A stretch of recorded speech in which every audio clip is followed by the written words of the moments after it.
Huwag ikaw iyak, liligo lang ako, ha? Ha? Higa-higa ka lang dito, ha? Liligo lang si nanay. Ha? Hoy! Na, baka mag-iyak-iyak ka, ha? Punta na ako sa CR. Pagbaba namin, nakaabang na si Tope. Ayan, sinasalubong po ni Tope si Chiki. At syempre, nandyan din po si Fighter. Nag-aabang din po sa aming pagbababa.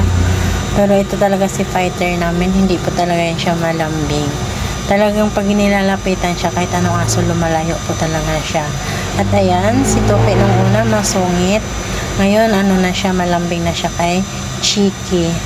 Lagi niyang nilalapitan. Lagi din siyang umaakyat. Never mind siya nakasabit sa leg ko, charger at saka headset po yan.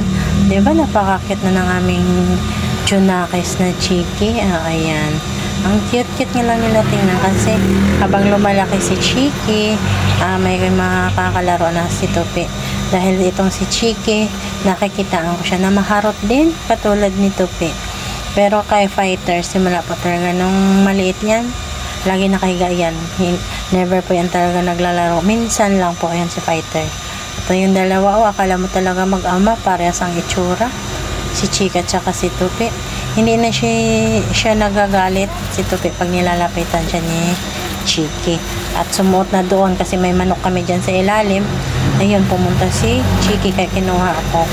Si Fighter, namoy-amoy din na si Chiki kung bakit nandun sa loob. Cute nga pag may mga alaga kayo tulad din po ng mga tao.